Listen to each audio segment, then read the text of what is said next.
अध्याय 24 हम 19 और 20 पद को पढ़ेंगे। निकलिए।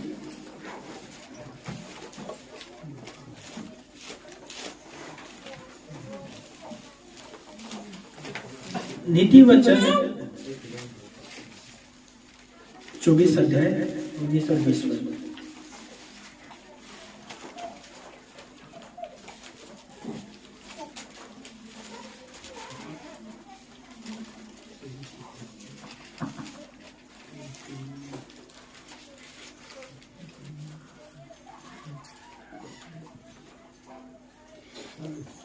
वचन कहता है, कुकर्मियों के कारण मत पोड़, दुष्टों लोगों के कारण दह न कर बीज, क्योंकि बुरे मनुष्य को अंत में कुछ फल ना मिलेगा, दुष्टों का दिया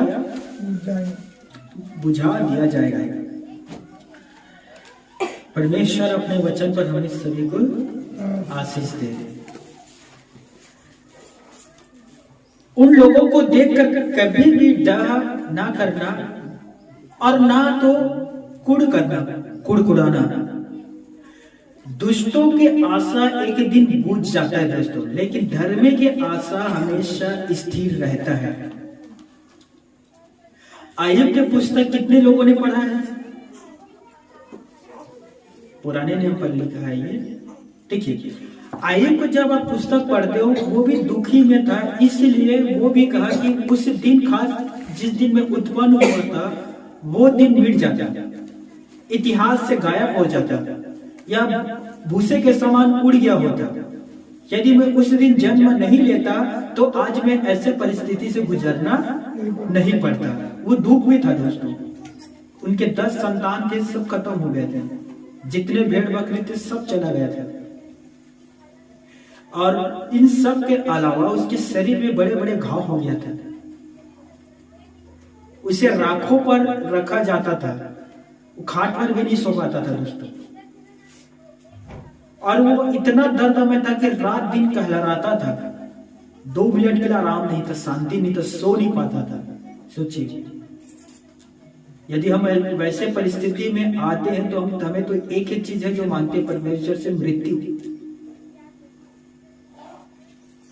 तब आयुब ने इस शब्दों को कहा था, लेकिन वे आगे कहता है, परमेश्वर मुझे माफ कर जो शब्द मैंने कहा था।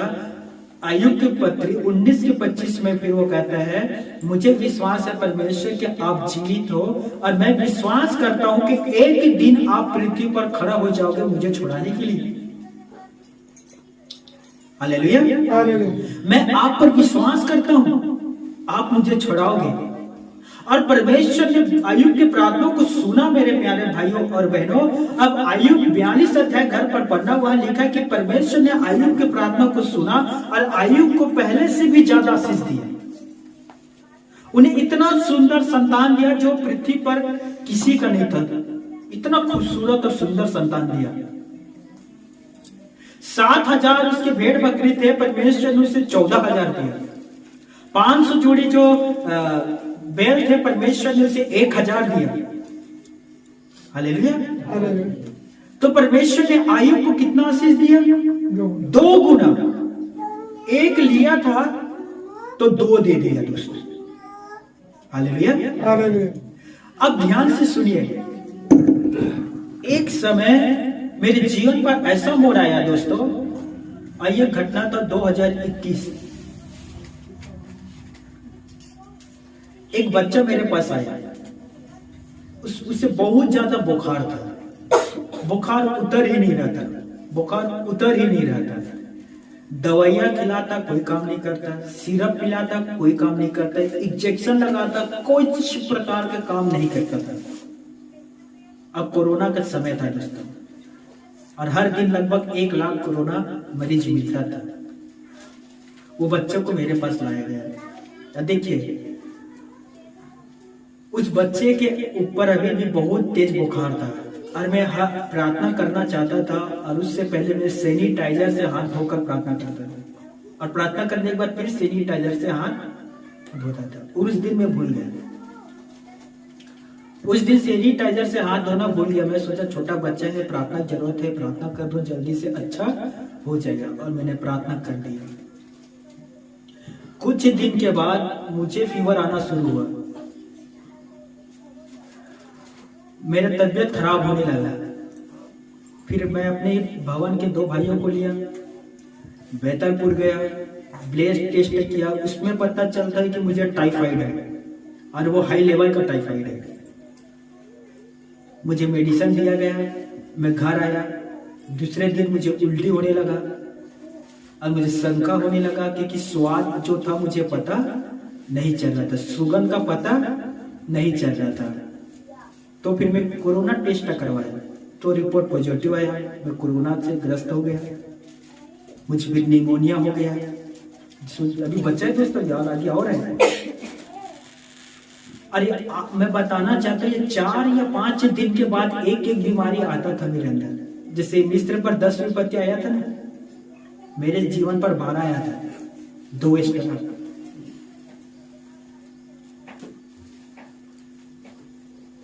अरे फिर शुगर हुआ, फिर टांसिल हुआ, शरीर में सूजन हुआ,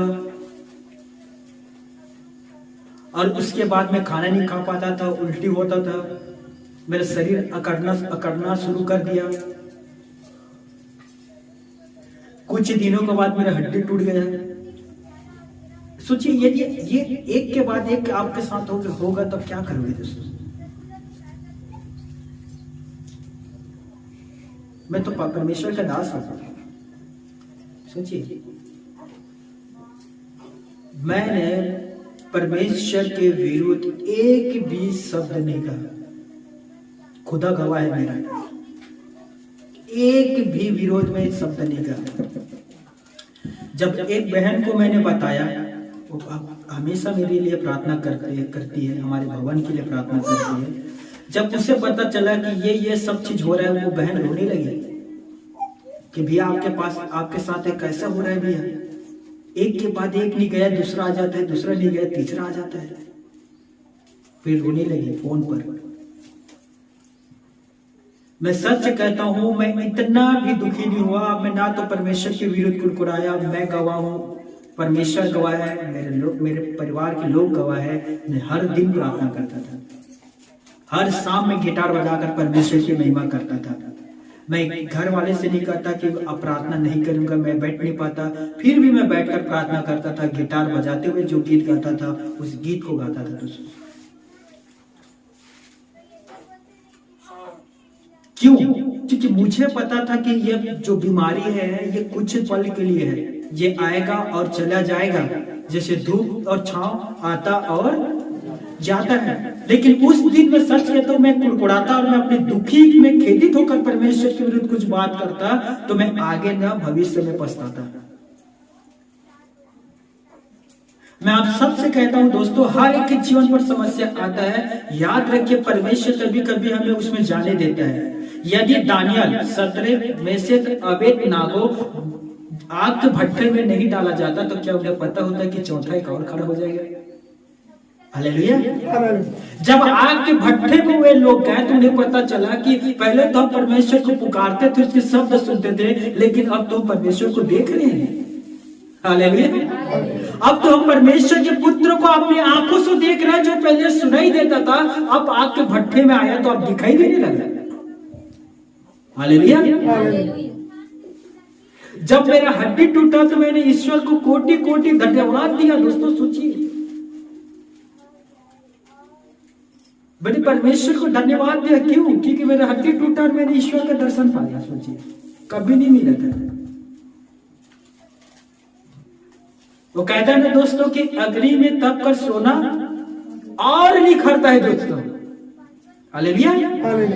इसीलिए याकूब कहता है, याकूब 1:12 में, हे मेरे भाइयों, जब तुम नाना प्रकार की परीक्षाओं से गुजरो तो पूरे आनंद की बात समझो। याकूब 1:2 में है ये। याकूब 1:12 में लिखा है कि धन्य है वे मनुष्य जो परीक्षा में स्थिर रहता है, अर्थात वो खड़ा रहता है, डगमगाता नहीं है। याकूब 1:12 में लिखा है, धन्य है वे मनुष्य जो परीक्षा में स्थिर रहता है, क्योंकि वो खरा निकल के जीवन के मुकुट को पाएगा। चलिए अब ध्यान से सुनना मेरे प्रचार को। प्रकाशित वाक्य में जब यूहन्ना ने दर्शन में देखा कि एक बहुत बड़ी भीड़ है जो हाथ में खजूर के डालियां लिए हुए हैं और हर एक श्वेत वस्त्र पहना हुआ है, और एक बहुत बड़ा भीड़ था दोस्तों, जिससे कोई नहीं गिन सकता था। अनगिनित भीड़ था जिसका कोई गिनती नहीं। और वे सारे लोग धर्मी थे, जितने यीशु मसीह पर विश्वास किए वे सारे लोग वहां पाए गए। याद रखिए, प्रकाशित जो वाक्य है वो भविष्य की पुस्तक है। समझ में आ रहा है? तो हो सकता है वो भीड़ में हम लोग भी शामिल रहेंगे, क्योंकि वो भविष्य की बातें हैं और वो अभी पूरा नहीं हुआ है। जब वो बड़ा भीड़ को देखा और देखा कि ये सारे लोग परमेश्वर की महिमा कर रहे हैं, तब एक स्वर्गदूत आया। ध्यान से सुनना, यह आपको मिलेगा प्रकाशित वाक्य 7वें अध्याय 11 पद से आगे। आप घर पर आराम से पढ़ लेना। तब एक स्वर्गदूत आया और यूहन्ना से पूछता है, हे यूहन्ना, ये भीड़ कहां से है? क्या तू इस भीड़ के लोगों को जानता है? यूहन्ना कहता है, हे स्वामी, मैं तो नहीं जानता, तू ही मुझे बता दे। स्वर्गदूत तुरंत यूहन्ना से कहता है, ये वही भीड़ है जो महाक्लेश में से बच के आया है। किसमें से बच के आया है? महाक्लेश में से बच के आया है, और इन्होंने मेमने के लहू से अपने अपने वस्त्र को धो लिया है, इसीलिए परमेश्वर के सिंहासन के सामने खड़े हुए हैं और उसकी आराधना कर रहे हैं। देखिए, दो बातें हैं जो यहां हमें देखना है। पहला, वे महाक्लेश में से बच के आया है। यीशु ने मत्ती 24 में कहा था कि मेरे आने से पहले पृथ्वी पर कलेश आएगा, जाति जाति राज्य राज्य पर चढ़ाई करेगा, जगह जगह अकाल भूकंप और महामारी आएगा। महामारी अभी भी है। ये संकट है दोस्तों, महाक्लेश नहीं है। तब लोग मेरे कारण तुम्हारे विरुद्ध में बातें करेंगे और मेरे कारण कुछ को मार डालेंगे, और जब कुछ को मार दिया जाएगा तो बहुत सारे के विश्वास में कमजोर हो जाएंगे और एक दूसरे विश्वासियों को पकड़वाना शुरू कर देगा। जब एक दूसरे विश्वासी को लोग विश्वासी पकड़वाएंगे दोस्तों एक दूसरे को, तब बहुत सारे विश्वासी के मन कच्चा हो जाएगा और दुखों को देखकर वो अपने पुराने जीवन पर लौट जाएगा। देखिए, ये संकट था। फिर यीशु कहता है, इसके बाद महाक्लेश आएगा। इसके बाद सूर्य जो है वो अंधेरा हो जाएगा, चंद्रमा जो है लहू के जैसे लाल हो जाएगा, आकाश के जो तारे वो टूट टूट कर पृथ्वी पर गिरेगा, और वो अजगर और शैतान जो नरक पर बंद है, संकट से बंधा हुआ है, वह खोल दिए जाएंगे और वो इस पृथ्वी पर आकर भूचाल मचाएगा, हाहाकार मचाएगा दोस्तों। वो महासंकट है। अभी हम अभी किस घड़ी में हैं? अभी हम कहां हैं दोस्तों? संकट। कोरोना वायरस ने देखा, हमें घर के अंदर में बंद कर दिया। महासंकट आएगा तो अभी हम किस समय पर हैं? संकट। और इसके बाद क्या आने वाला है? महासंकट। संकट और महासंकट के बीच में जो अंतराल है दोस्तों, वहां कहता है प्रभु यीशु मसीह, तब मैं स्वर्ग से प्रकट होऊंगा और अपने लोगों को, कलीसिया के लोगों को उठा लूंगा।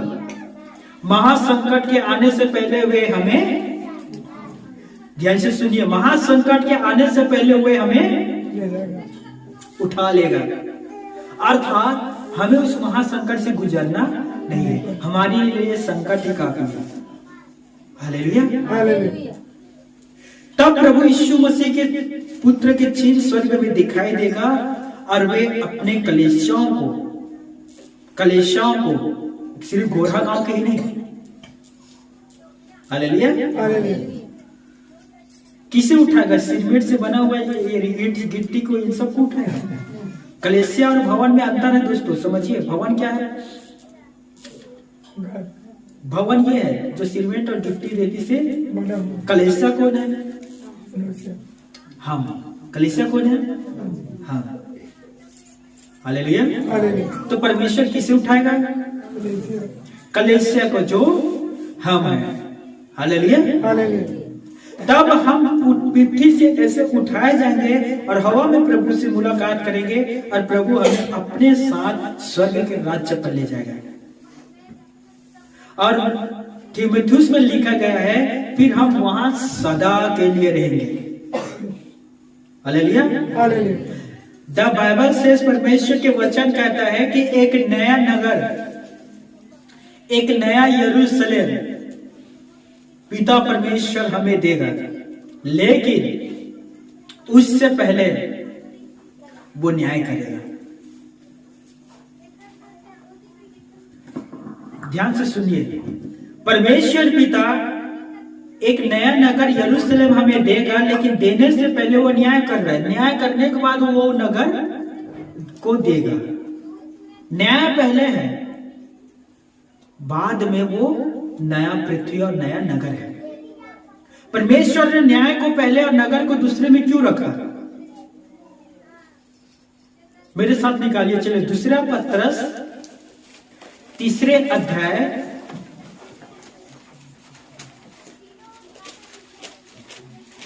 दूसरा पत्रस तीसरे अध्याय और उसके 13 पद।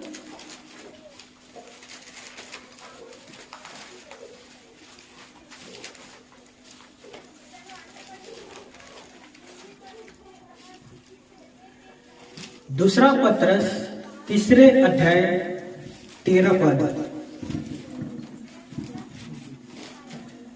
क्या लिखा है? कोई भी एक पढ़ना।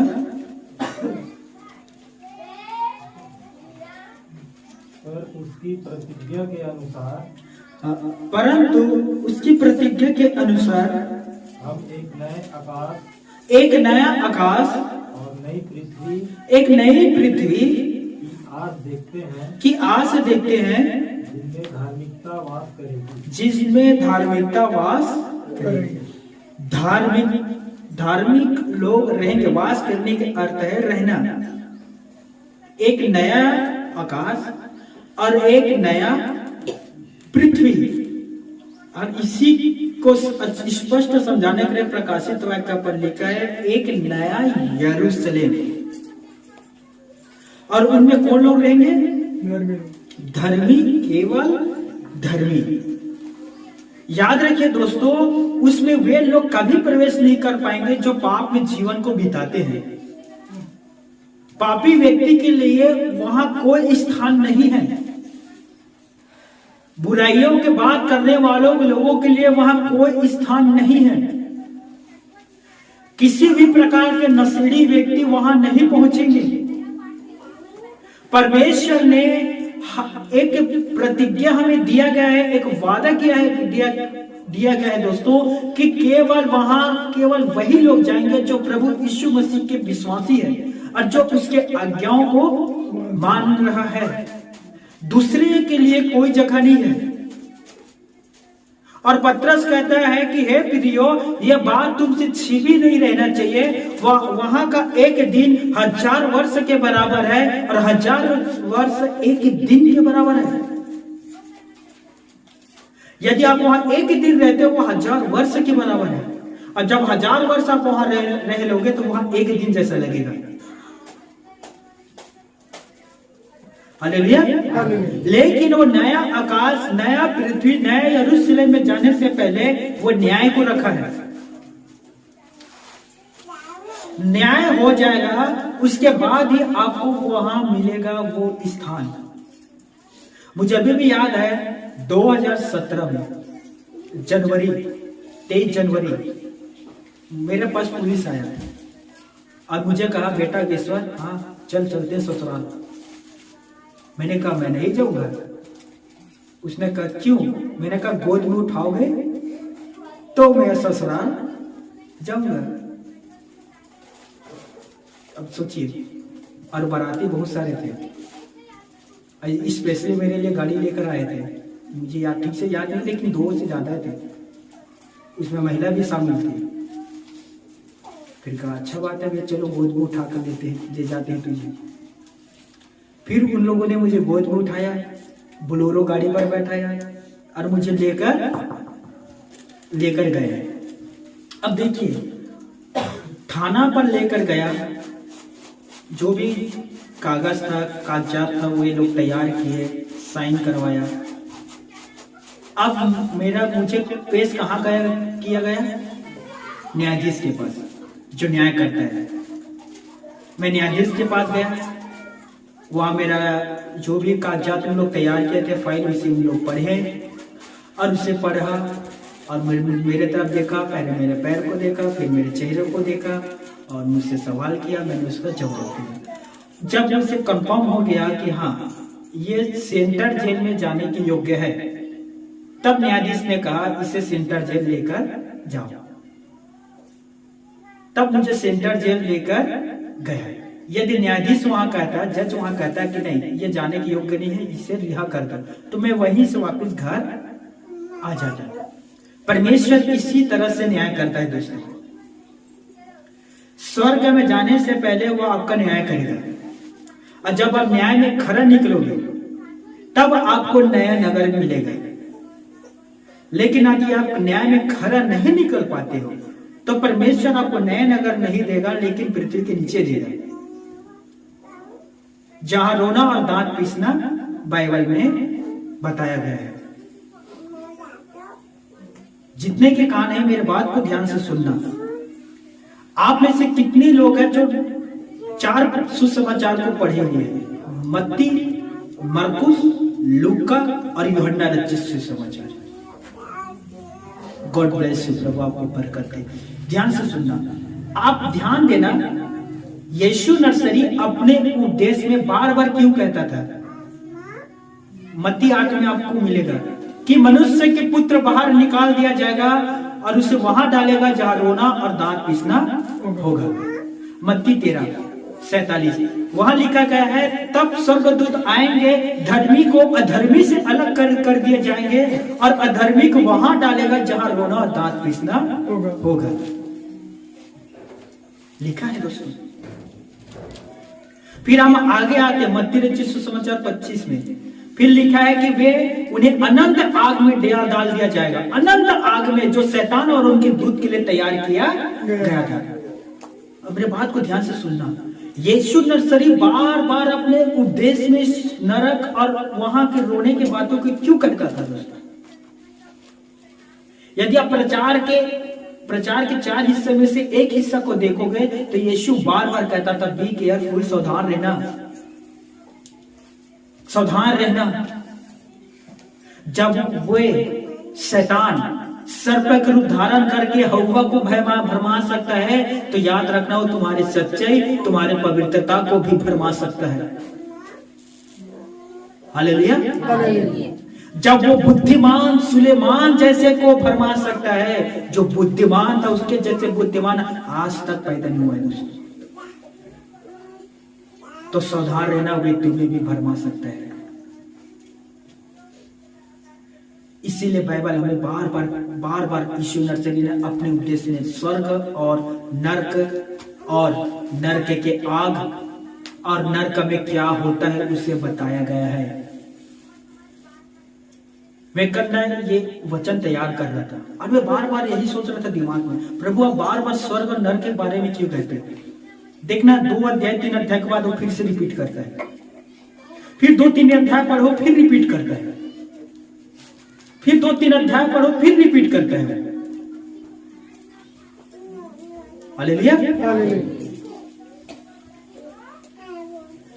बाइबल हमें बताता है और यीशु हमें सिखाता है। यीशु हमें सिखा रहा है दोस्तों कि किसी भी प्रकार से छोटे से भी तुम्हारे जीवन पर चूक नहीं होना चाहिए। आपको चूकना नहीं है। जहां आप थोड़े से गलती करें, आप चूक गए, शैतान को अवसर मिला, शैतान आपको पकड़ेगा।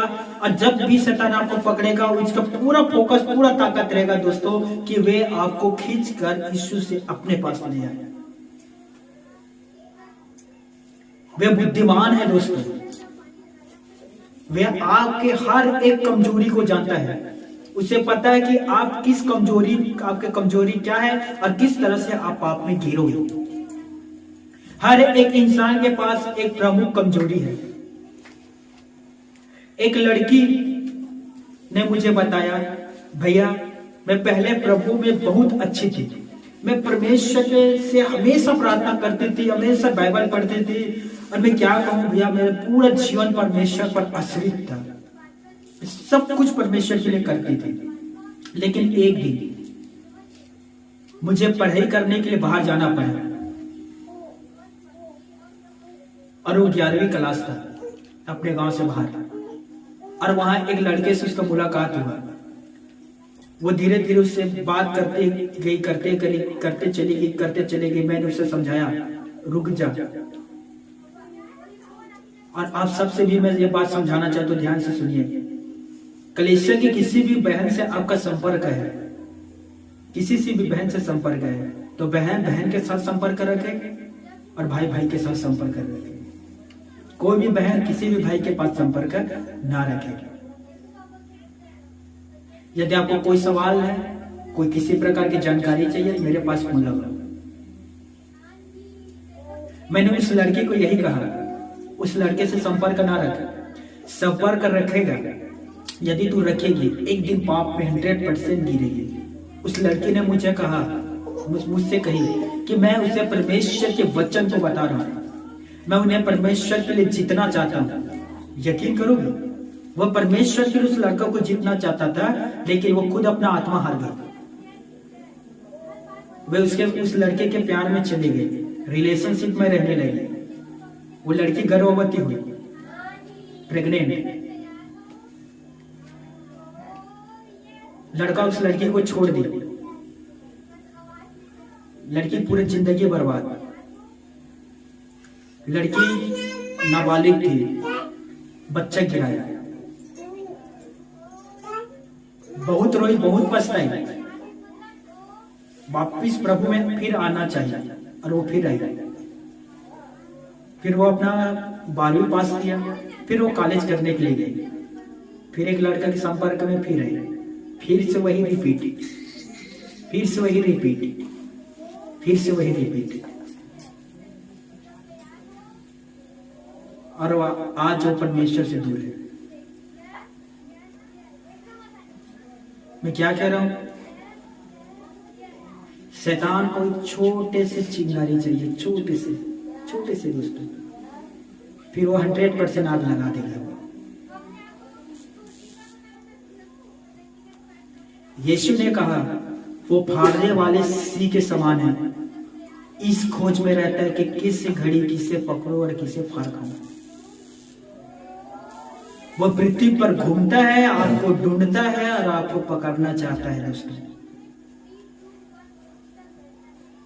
शैतान का सबसे बड़ा बैरी हम हैं।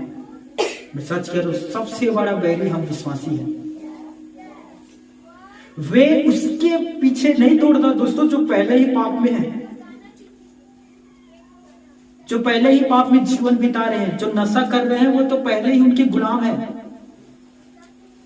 वो उसके पीछे क्यों अपना समय बर्बाद करेगा? वे तो आपके पीछे लगेगा दोस्तों। बाइबल पढ़िए, आराम से पढ़िए। मैं बार बार कहता हूं, कोई जल्दबाजी नहीं। मुझे एक दिन में 5 अध्याय पढ़ना, कौन कहता है 5 अध्याय पढ़ो? कौन कहता है मुझे बताओ? मेरे पास लाओ, मारूंगा थप्पड़ उसे। यकीन करो, एक एक दिन में मैं 12 घंटा पढ़ता था दोस्तों। मैं मत्ती रचित सुसमाचार एक दिन में फाइनल कर दिया, अध्याय 1 से लेकर 28 अध्याय, कहानी के जैसे। बाइबल पर लिखा है कि यीशु नर्सरी यरूशलेम गया और रत्नालय पर खड़ा हुआ, यशायाह के पत्री खोला, लुका 4 में है, 18 से आगे पढ़े, लुक्का 4 के 18 से आगे। यीशु ने कहा, वहां लिखा है वो मुझे भेजा कि मैं अंधे को आंखें दूं। मुझे इसीलिए भेजा है कि जो लोग कुचले हुए हैं, जो लोग बंदी गृह में, उससे मैं छुड़ाऊं। अब उसके परमेश्वर के प्रसन्न होने के वर्ष का प्रचार करूं। बंद कर दिया प्रभु ने, उतना ही पढ़ा यार, बंद कर दिया। हालेलुया। हमें भी वही करना है दोस्तों, बाइबल पढ़ना है, आराम से पढ़ना है। यीशु नर्सरी 40 दिन 40 रात उपवास था, शैतान आया और यीशु के परीक्षा आराम। देखिए,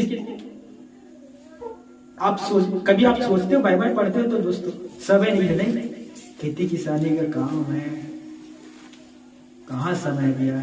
सुबह बहुत मेहनत करना पड़ता है, शाम के आकर कर कुरिया यह करो वो करो, बच्चे को देखो, मेकअप करो, टीवी देखो, प्रार्थना के समय चला गया, आखिरी में रात 12 बजे। हालेलुया, आमीन, गुड नाइट प्रभु। जब यीशु नर्सरी उपवास रखा, पहला दिन हो गया, शैतान ने परीक्षा नहीं किया। दूसरा दिन हुआ, शैतान ने परीक्षा नहीं किया। 10 दिन हो गया, शैतान परीक्षा किया ही नहीं। 20 दिन हुआ, शैतान ने परीक्षा किया ही नहीं। 30 दिन हुआ, 1 माह हो गया, तो भी परीक्षा नहीं किया। फिर 40 दिन के बाद परीक्षा क्यों किया दोस्तों? यस, देखिए सही जवाब। जब प्रभु को भूख लगा तब शैतान ने परीक्षा किया। हालेलुया। शैतान को पता है कि किस समय मैं इसका परीक्षा करूंगा और किस समय ये गिरेगा, वो उसी समय परीक्षा करेगा दोस्तों। इसीलिए जब यीशु नर्सरी को भूख लगा और भूख से जब यीशु व्याकुल हो गया और वो कुछ खाना चाहता था दोस्तों, तब शैतान आकर कहता है, यदि तू परमेश्वर के पुत्र है तो कह दे कि पत्थर रोटी बन जाए। यीशु ने साफ मना किया, आपको भी मना करना है। आपका जब परिस्थिति इतना नीचे आ जाता है दोस्तों, आप इतना परिस्थिति आपका नीचे आ जाता है, वहां आपको स्थिर रहना है। क्योंकि याद रखिए, परमेश्वर ने अपने प्रभु, माफ करना, हमारे प्रभु अपने पुत्र यीशु मसीह को परीक्षा में जाने दिया, वे हमें भी परीक्षा में जाने दे। वे हमें परीक्षा में जाने देता है दोस्तों, ताकि हम और विश्वासी जो है ना, उससे दृढ़ विश्वासी बन के बाहर आए। वे हमें परीक्षा में जाने देता है दोस्तों कि हम विश्वासी नहीं, हम परमेश्वर की चेला बन जाए। वह हमें परीक्षा में जाने देता है कि चेले से हम उसका प्रिय संतान बन जाए। कब यह आकाशवाणी हुआ दोस्तों कि मेरा प्रिय पुत्र जिससे मैं अत्यंत अत्यंत अत्यंत प्रेम करता हूं, प्रसन्न हूं? कब कहा? जब यीशु नर्सरी परीक्षा से खरा निकलकर बाहर आया, तब यह आकाशवाणी हुआ दोस्तों। पढ़िए बाइबल, पढ़िए। जब हमारे साथ भी ऐसा होता है तो ना, मैं स्थिर रखिए अपने मन को, स्थिर रख रहे अपने विश्वास को। एक है जो आपको छोड़ाएगा, एक है जो जिसे आपका चिंता है, एक है जो आपके विषय में फिक्र करता है। हालेलुया। पता है दानियल और उनके 2 दोस्त का परीक्षा कैसे हुआ? खाने के कारण।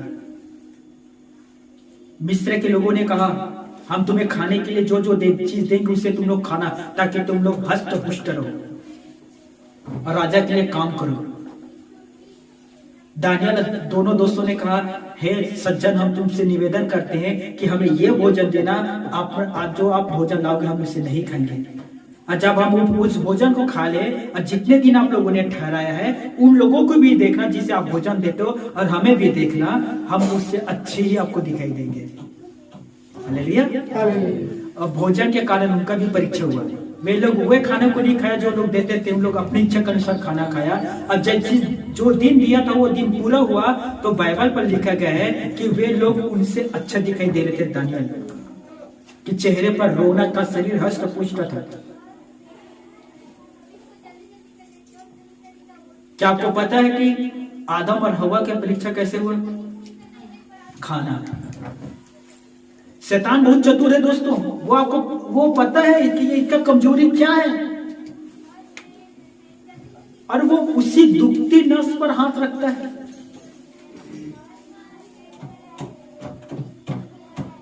देखिए कितने सारे बाइबल पर ऐसे व्यक्ति मिलेगा जो परीक्षा में गिरा, और ना केवल आप अपने आप अकेला ही गिरा, लेकिन परिवार को भी ले डूबा, और परिवार को भी ले डूबा, साथ में आने वाले पीढ़ी को भी ले डूबा। इसीलिए मैं आपसे निवेदन करता हूं, बाइबल को पढ़िए, आराम से पढ़िए, कोई जल्दबाजी नहीं है। यदि आप सोचते होंगे कि मैं पूरे बाइबल का ज्ञान रखूंगा, मैं पूरे बाइबल को पढ़ लूंगा, पी लूंगा, और इसके सारे भेद मुझे पता रहेगा, तो पृथ्वी पर आज तक कोई भी ऐसे परमेश्वर के दास नहीं हुआ जो इसके पूरे भेद को समझ सके। इसमें भेदों से भरा हुआ बाइबल है दोस्तों, भेदों का भेद है इसमें,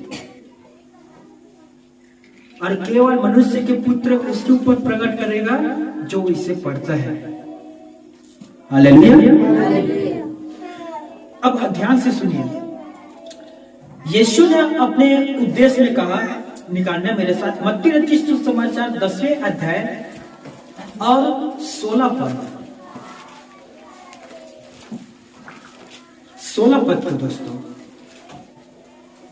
हाँ कोई भी एक पढ़ सकते हो।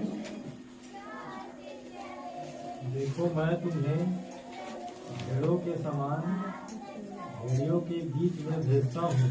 आराम से भाई, देखिए दो बातें, मैं तुम्हें भेड़ों के समान भेड़ियों के बीच भेजता हूँ। अब जब आप प्रभु यीशु मसीह पर विश्वास कर लिए हैं तो आप परमेश्वर की भेड़ है। अभी हमने गीत गाया था ना, यीशु है सच्चा गड़रिया, उसकी हम हरी चराइयों में हमें चराता है। हालेलुया। अब देखिए हम परमेश्वर की प्रिय भेड़ है, और परमेश्वर हमें किसके पास भेज रहे हैं? भेड़ियों के पास। भेड़ियों का क्या काम है? भेड़िया क्या है? वो नोचता फाड़ खाता है। अर्थात जब हम यीशु मसीह पर विश्वास कर लिए तो प्रभु हमें वापस घर में जाने के लिए तो ही कहता है ना। और वहां कैसे कैसे लोग हैं जो अभी यीशु मसीह को नहीं जानता, जो अविश्वास है, जो अंधविश्वास में पड़े हुए हैं, ठीक है, तो हमें उसके पास लौटकर जाना है। आगे भाई, इसलिए सांपों के समान बुद्धिमान, इसलिए सांपों के जैसे बुद्धिमान और कबूतरों के समान भोले बनो, और कबूतरों के समान भोले बनो। कितने, अब कबूतर को देखना कितना क्यूट रहता है, राइट? एकदम भोला रहता है कि नहीं रहता है? सांप को आपने देखा है कितना चतुर रहता है, वो एक स्थान पर स्थिर नहीं रहता दोस्तों, वो इतना फास्ट भगता है, कहीं भी वो मनुष्य के संपर्क में आ जाए वो क्षण भर में गायब हो जाता है। यीशु नर्सरी हमें समझा रहा था कि मैं तुम्हें भेड़ियों के पास भेज रहा हूं, इसीलिए कबूतर के समान भोले रहना और सांप के जैसे बुद्धिमान चतुर रहना, क्योंकि भेड़ियों को जैसे तुम लोग अवसर दोगे, भेड़िया अटैक करेगा, भेड़िया को नहीं शैतान वो अटैक करेगा, और तुम्हारे विश्वास को जो मुझ पर है फाड़ खाएगा। किसे फाड़ खा रहे हैं? विश्वास हो। आदम और हव्वा के किसे तोड़ा गया है? किसे तोड़ा गया दोस्तों? परमेश्वर और आदम के बीच में एक नियम था दोस्तों, आज्ञा, फल ना खाना, फल ना खाना। और देखिए परमेश्वर और आदम के बीच में जो कुछ भी बात हुआ था शैतान उसे सुना था। मैंने कहा ना वो भेड़िया फाड़ खाने वाला सी के समान है, वे कान लगाए रहता है, वो सुनता है बातों को दोस्तों। जब परमेश्वर ने आदम से कहा फल न खाना, शैतान ने सुन लिया और हव्वा के पास आकर कहता है क्या सच है? परमेश्वर ने कहा है कि तू किसी भी पेड़ का फल न खाना, उसमें और मिला दिया। समझ में आ रहा है? उसमें और मिला दिया। परमेश्वर ने सिर्फ कहा था कि ये फल ना खाना, शैतान आकर क्या कह रहा है? किसी भी पेड़ का फल ना खाना। परमेश्वर ने कहा है ना, हवा कहता है, हवा कहती है उस पेड़ के फल खा सकते हैं जो यहाँ यहाँ है, लेकिन ये पेड़ के फल नहीं खा सकते जो जिसमें जीवन का है। परमेश्वर ने कहा इस फल को खाएंगे तो मर जाएंगे, मैं और मेरे पति दोनों। देखिए ये बात हवा को भी पता था दोस्तों। शैतान कहता है नो, बिल्कुल नहीं। किसने कहा तुम लोग मरोगे? तुम लोग बिल्कुल नहीं मरोगे, मैं जानता हूं। जिस दिन फल को खाओगे भले बुरे के ज्ञान पा जाओगे, जिस दिन फल को खाओगे परमेश्वर के तुल्य हो जाओगे। एक बार खा के तो देखो, इसीलिए परमेश्वर ने मना किया है कि इसे खाओगे परमेश्वर बन जाओगे। समझ में आ रहा है दोस्तों शैतान कैसे बहका रहा है? इसीलिए परमेश्वर ने मना किया है कि इसे खाओगे परमेश्वर बन जाओगे, परमेश्वर से भी ऊंचा अपने सिंहासन को रखोगे, स्वर्गदूत तुम्हारे बात मानेंगे, पृथ्वी पर जहां चाहोगे वहां भुजा ला सकते हो, पृथ्वी पर जहां चाहे वहां पर वर्षा कर सकते हो, तारे तुम्हारे बात मानेंगे, 9 ग्रह तुम्हारे अधीन रहेंगे। मनुष्य की तो कुछ लेना ही देना नहीं हो, तो श्वास के समान एक बार फूंक मारोगे उड़ जाएगा। देखिए शैतान किस प्रकार से हवा के मन पर भर रहा है दोस्तों, नेगेटिव। उसका ब्रेन वॉश कर रहा है, ब्रेन में भर रहा है कचरा। अब हवा बात तो सुन लिया, अब सुन के फल की ओर देखता है और कहते हैं सच में फल कितना अच्छा दिख रहा है, सुंदर, मन को भा रहा है, क्या मैं खा लूं? शैतान कहता है यस यस चल खा के तो देख एक बार। हवा के मन कहता है, मन कह रहा है सच में खाऊं, कैसा है? सब फल के तो पेड़ के फल तो खाया हूं, वो ऐसा मीठा टेस्टी है, आमा ऐसा है, अंगूर ऐसा है, पपीता ऐसा है, सीताफल ऐसा है, क्या मैं इसे खाऊं? शैतान कहता है यस यस जल्दी से कर, परमेश्वर अभी नहीं है, वो ठंडे के समय आएगा वो। यस बाइबल में लिखा है ठंडे के समय परमेश्वर हर दिन आकर आधा और हवा से बात करता था। शैतान कह रहा जल्दी खाओ, उसके आने से पहले खा ले, फिर तू परमेश्वर बन जाएगा। आप मान लीजिए कोई आकर कहता है कि भैया ये मांस है, इस मांस को खा लो तुम लोग पास्टर बन जाओगे। अगेश्वर का प्रचार करना मैं बंद करवा दूंगा, उसके स्थान पर तुम लोग प्रचार करोगे, इस मांस को खा लो। क्या करोगे दोस्तों? मांस में भी खाता हूं। देखिए सवाल में उत्तर है, मांस में भी खाता हूं। कोई आपके पास अगर कहता है इस मांस को खा लो, क्या करोगे आप? नॉनवेज खाने वाले बहुत सारे लोग हैं यहाँ, खा लोगे? क्या कहोगे?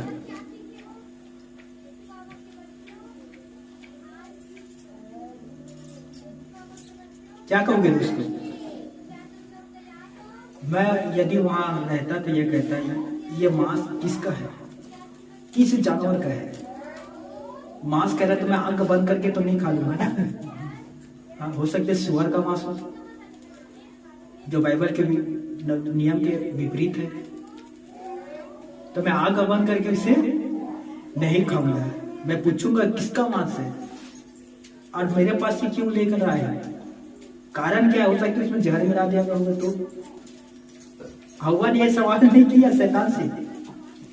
शैतान ने कहा जल्दी से खा, परमेश्वर के आने से पहले खा ले, फिर देख तू परमेश्वर के तुल्य हो जाएगी, अर्थात परमेश्वर बन जाएगी। और मन पर तो शैतान पहले ही डाल दिया था, और उसके मन भी कह रहा है कि यस खा ले। पहले शैतान कह रहा था, अब मन भी कह रहा है कि खा ले। और हवा ने कदम बढ़ाया, फल तोड़ा और खा लिया। जैसे इस फल को खाया उसे पता चलता है कि मेरा आंख खुल गया, और अरे बाप रे बाप मैं तो नंगी हूं, मेरे शरीर पर कोई कपड़े नहीं है। और उसने अपने आप को देखा कि कोई पावर आया कि नहीं है, कोई शक्ति आया कि नहीं है, मैं परमेश्वर हूं कि नहीं हूं। हे तारे गिर, देखा तारा नहीं गिर रहा। चंद्रमा तो यहाँ है, वहां चले जाओ वो भी नहीं जा रहा है। शैतान ने कहा था ना कि परमेश्वर की तुल्य हो जाएगी। तो मुझे लगता है हवा ने बहुत सारे क्रियाक्रम करके देखा होगा वहां। जब उसे पता चला कि उसने मुझे उल्लू बना दिया, हॉलीवुड बना के बॉलीवुड दिखा दिया, तो शैतान अब हवा क्या करता है दोस्तों? शैतान तो अपना काम करके निकल लिया। अरे हवा ने अब फल खाकर परमेश्वर के आज्ञा तोड़ दिया, और उसने देखा कि मैं तो पहले से भी ज्यादा कमजोर हो गई, मेरे पहले शरीर में तेजो में ज्योति था वो भी चला गया। तो उससे महसूस हुआ कि मैं अब निर्बल हो चुकी हूं और मेरा पति अभी भी बलवंत है। तो ये कैसा होगा? मैं निर्बल और मेरा पति बलवान, मैं कमजोर हूं और मेरा पति हष्ट पुष्ट है। ये तो होना है, वो कैसे होगा? ये होने नहीं दूंगा। कहता ना भाई कि एक कुएं में गिरने वाला व्यक्ति दूसरे को भी खींच के गिराता है, मैं अकेला ही क्यों उसमें गिरूं, साथ में तू भी चल। अब जब हवा को पता चला कि मैं तो परमेश्वर के तुल्य नहीं हुआ और ना ही मुझे कोई शक्ति मिला, तो घर पर गई, उदास बैठ गई। बेचारा आदम काम करके घर आया, अदन के वाटिका का रखवाली करता था। घर आया, देखता है हवा उदास बैठी है। आदम ने पूछा कुछ खाना वाना बनाओगी कि नहीं? पत्नी चुप। क्या हुआ, कुछ तो बताओ। पत्नी चुप। कुछ तो बताओ, कुछ तो, जो भी बताओ, कुछ तो बताओ। पत्नी चुप। अंत में आदम कहता है जो कहोगे वही करूंगा, अब तो बताओ क्या हुआ। जो कहोगे वही करूंगा, अब तो बता। तब हवा कहता है देख ना जी, मैं फल खा लूं। शैतान कह रही से, सर्प कह रही से कि ते, छत्तीसगढ़ी में आ गया हूं, सर्प कह रही से कि ते परमेश्वर जैसे हो जाए तो मैं तोड़ के खा ले। और जैसे खाऊंगा पता चलते मेरे शरीर में कोई कपड़ा नहीं। तो बोले ना जैसे करके मैं वैसने करूं, हिंदी में आता हूं। अर्थात फल खा ले, मैं फल खाया तू भी फल खा ले, अपने वादे से ना मुंह करना। हवा बेचारा क्या करता दोस्तों? पत्नी को देखता या परमेश्वर को देखता? आप किसे देखते हैं? बीच बीच में सवाल भी करता हूं। या शादीशुदा भी है, मैं भी शादीशुदा हूं। आप किसे देखते हो दोस्तों? हवा ने कहा फल को खाना होगा, मैं खाया हूं, तू भी फल खा ले। आदम सोच रहा था पत्नी के बात मानूं या परमेश्वर की बात मानूं, अपनी पत्नी को देखूं या परमेश्वर को देखूं। आप किसे देखते हैं दोस्तों? बता दो। हो सकते भविष्य समय में कभी ऐसा सवाल आए तो आपके जीवन पर मैं यदि बात नहीं पाता तो मैं कहूंगा। 30 तारीख नवंबर 8वां 10वां महीना 2022 को याद कर भाई। 12:20 में क्या कहता है? आप किसे देखते हो दोस्तों? एक तरफ परमेश्वर, दूसरे तरफ वाइफ पत्नी।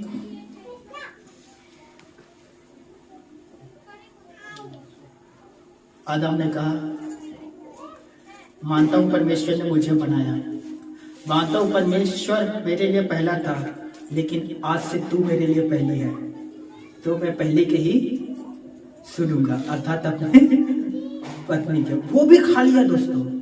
अब जब खाया तो उसे भी पता चलता मैं भी कपड़ा नहीं पहना।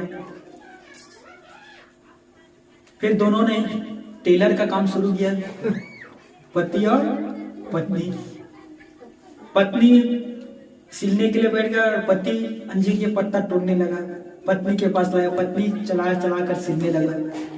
और परमेश्वर के आने से पहले ईमानदारी के साथ कपड़ा पहन लिया कि परमेश्वर आएगा तो हमें नंगा पाएगा, अच्छा नहीं लगेगा, तो कपड़ा पहन लेते हैं। अब कपड़ा पहनकर, लंगोट बनाकर कपड़ा पहन लिया। अब परमेश्वर के एंट्री होता, आदम हव्वा तुम का लोग कहां हो? दोनों के दोनों पेड़ के पीछे जाकर छिप गए। फिर परमेश्वर चिल्लाता है तुम लोग कहां हो? तब आदम कहता है, हवा कहता है अपने पति आदम से, तू पति है ना, बात कर। हवा कहता है परमेश्वर ने तुझे पहले बनाया था ना, तो तू पहले बात कर। कैसा पति है? पति हमेशा आगे रहता है, पत्नी पीछे रहता है। समझ में आ रहा? फल खाने के लिए कौन आगे थे?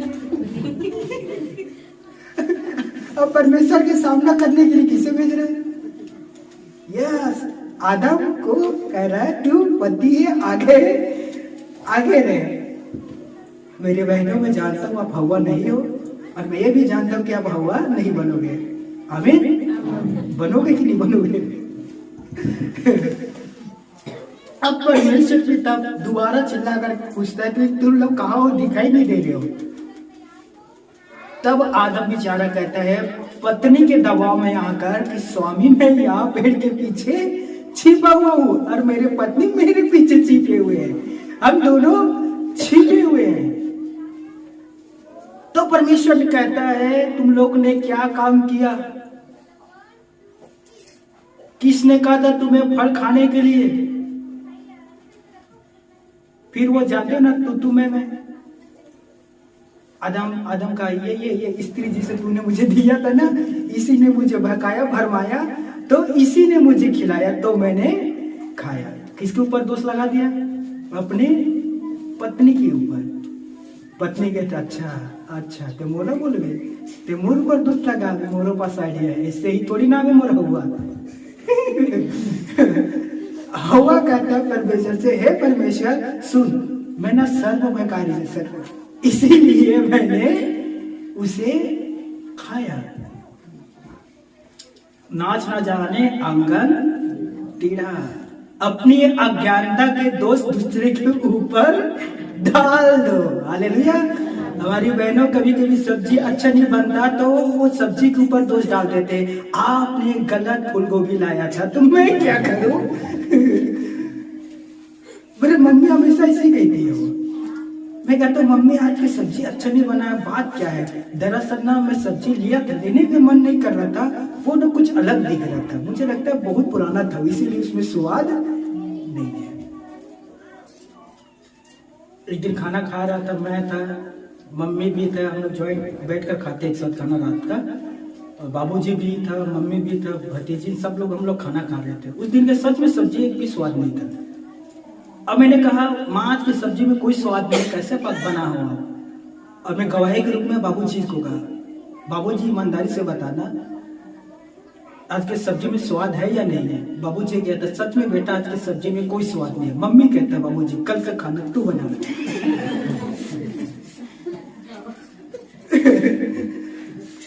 तब मुझे समझ में आया कि 40-50 साल लोग कैसे गुजारे होंगे, इनका जीवन का जो शादीशुदा जीवन है वो कैसा रहा होगा। तो बाबू कहता है तू तो जानती है मैं कभी कभी मजाक कर लेता हूँ, दिल पर बात ना लेना, ये लड़का कुछ भी नहीं जानता। हालेलुया। तो ऐसे आप लोग ना करना दोस्तों। देखिए मैं खत्म करने वाला हूँ, समय थोड़ा ज्यादा हो गया है, पर कोई बात नहीं, खत्म करो क्या और बढ़ाऊं? हाँ बताइए।